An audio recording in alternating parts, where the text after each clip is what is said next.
الحمد لله نحمده ونستعينه ونستغفره ونستهديه ونعوذ بالله من شرور أنفسنا وسيئات أعمالنا من يهده الله فلا مضل له ومن يضلل فلا هادي له وأشهد أن لا إله إلا الله وحده لا شريك له وأشهد أن محمدا عبده ورسوله اللهم صل على محمد وعلى آل محمد كما صليت على إبراهيم وعلى آل إبراهيم إنك حميد مجيد اللهم بارك على محمد وعلى آل محمد كما باركت على إبراهيم وعلى آل إبراهيم إنك حميد مجيد أعوذ بالله السميع العليم من الشيطان الرجيم قال الله تبارك وتعالى يا أيها الذين آمنوا اتقوا الله حق تقاته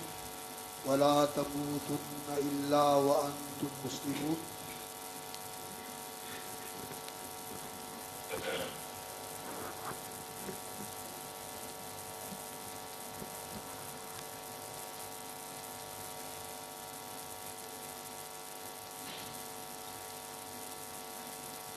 يا أيها الذين آمنوا اتقوا الله حق تقاته ولا تموتن إلا وأنتم مسلمون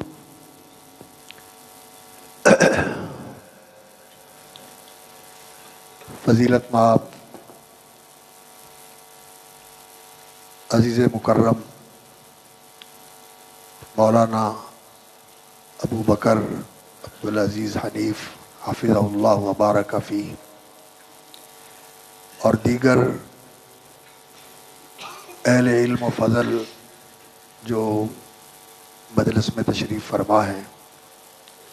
لائق تکریم اور قابل احترام احباب گرامی برادران اسلام، یہ آیت کریمہ جو میں نے آپ کے سامنے تلاوت کی ہے سورۃ النساء کی بہت ہی عظیم الشان آیت ہے۔ اللہ رب العزت نے اس میں اہل ایمان کو خطاب فرمایا ہے، یا ایھا الذین آمنوا اتقوا اللہ حق تقاتہ، اور رسول اکرم صلی اللہ علیہ وسلم کے خطبے کا جو افتتاحیہ ہوتا تھا اس میں نبی صلی اللہ علیہ وسلم بالالتزام جن آیات کی تلاوت فرمایا کرتے تھے ان میں پہلی یہ آیت ہے، اس میں پہلی یہ آیت ہے۔ اور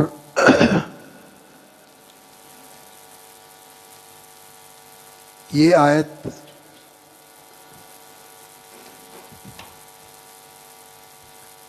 ایسی عظیم الشان آیت ہے کہ اس کے اندر اللہ رب العزت نے وہ حکم بیان فرمایا ہے جس کی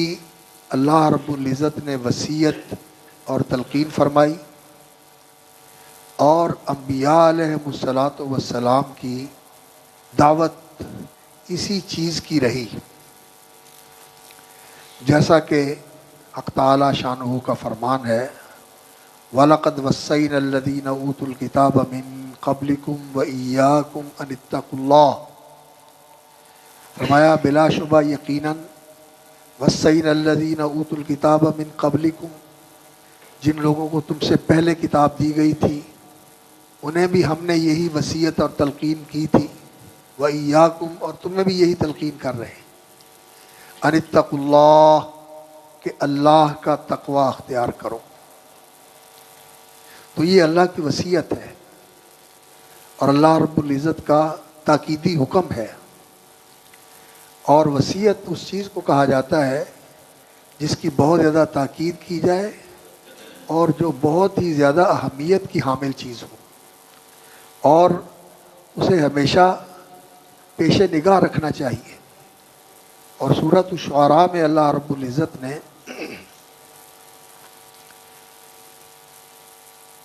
انبیاء علیہم الصلاۃ والسلام کی دعوت کا تذکرہ فرمایا ہے۔ عام طور پر قرآن مجید میں انبیاء کی دعوت کا جہاں ذکر ہوا تو ان کی دعوت کو اس جملے میں محفوظ کیا گیا ہے اور مرکوز کیا گیا ہے کہ اللہ رب العزت کے ہر پیغمبر نے اپنی قوم کو آ کر دعوت دی، اعبدوا اللہ ما لکم من الہ غیرہ، اللہ کی عبادت کرو، اللہ کے سوا کوئی عبادت کا حقدار نہیں۔ لیکن سورۃ الشعراء کے اندر اللہ رب العزت نے اس کو یہ پیرایا بیان عطا فرمایا ہے۔ نوح علیہ الصلوۃ والسلام نے بھی اپنی قوم سے کہا الا تتقون انی لکم رسول امین فاتقوا اللہ واطیعون۔ ہود علیہ السلام نے بھی یہی کہا، صالح علیہ السلام نے بھی یہی کہا، لوط علیہ السلام نے بھی یہی کہا، شعیب علیہ السلام نے بھی یہی کہا۔ تو اس سے ہمیں معلوم ہوتا ہے کہ اللہ کی عبادت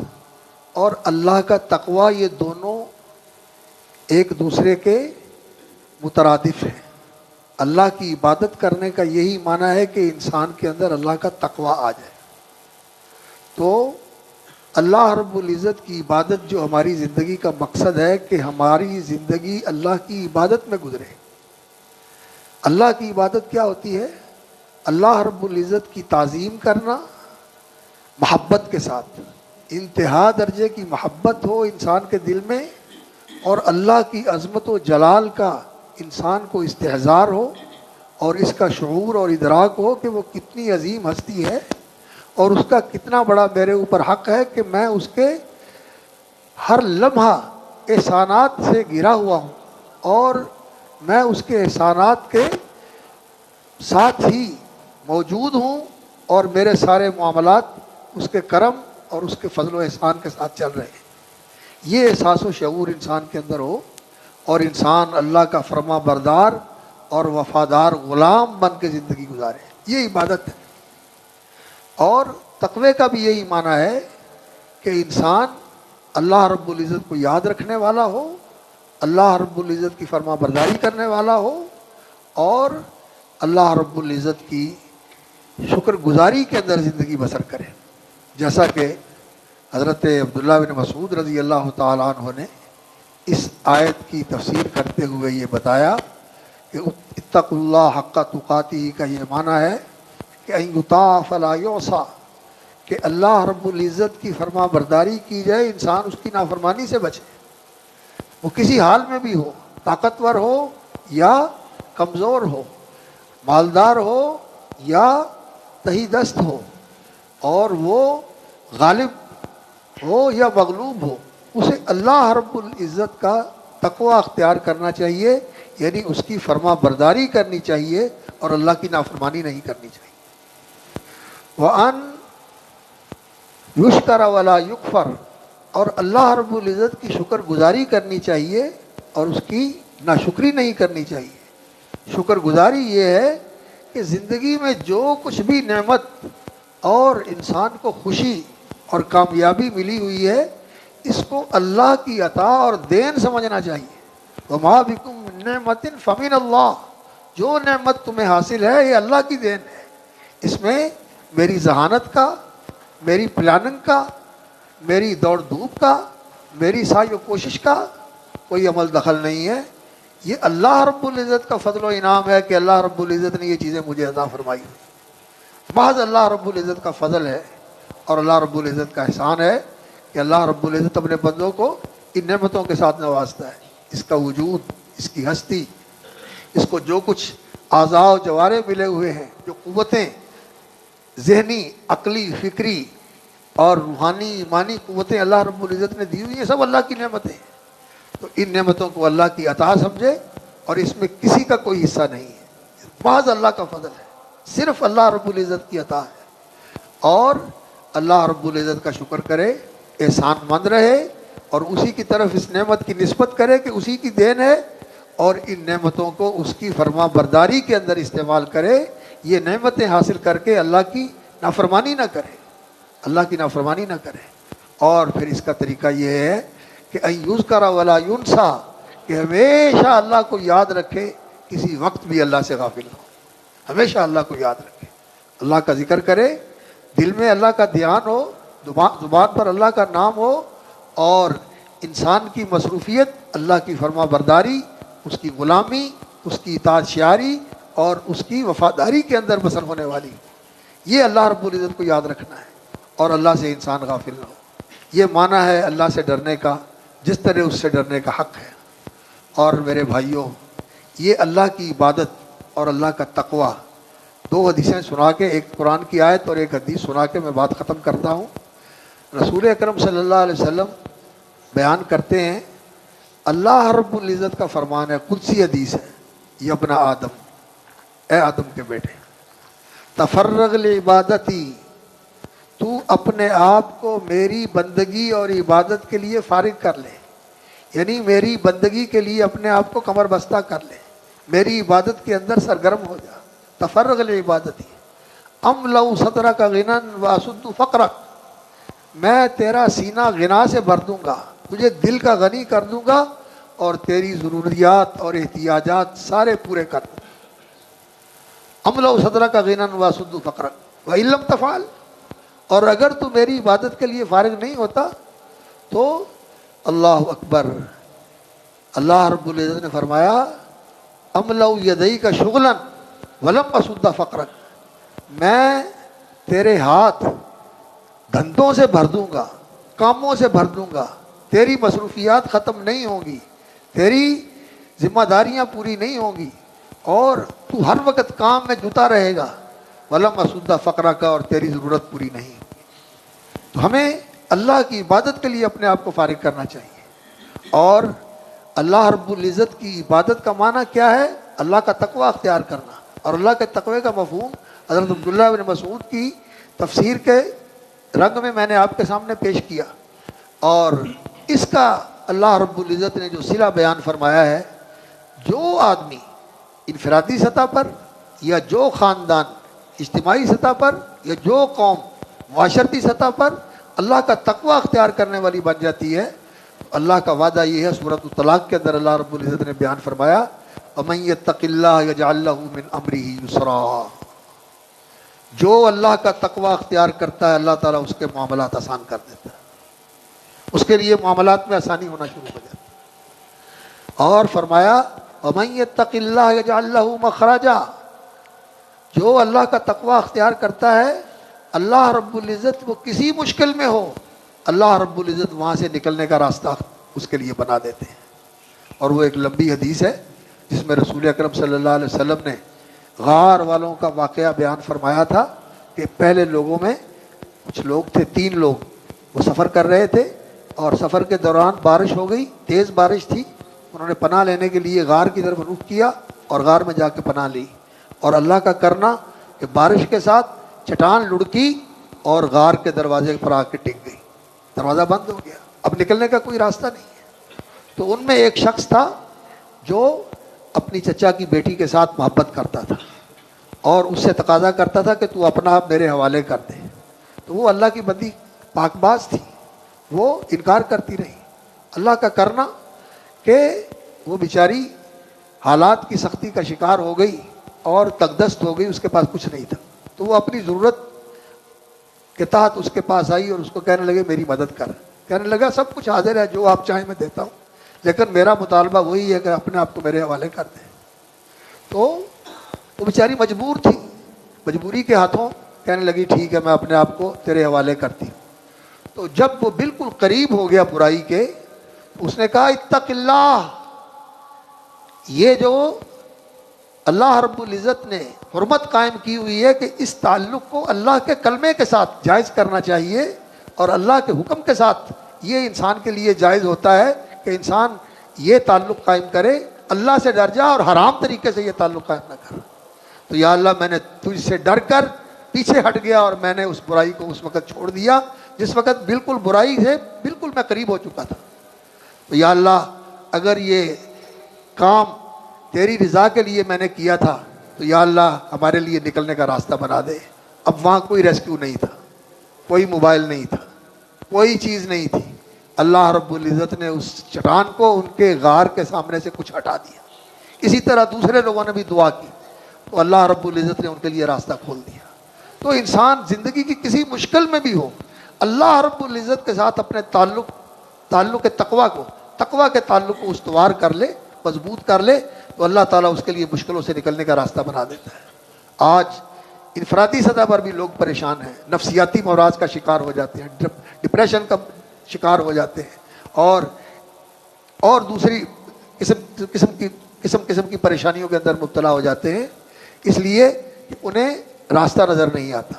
میرے بھائیوں، راستہ اس میں ہے کہ انسان اللہ کی طرف آ جائے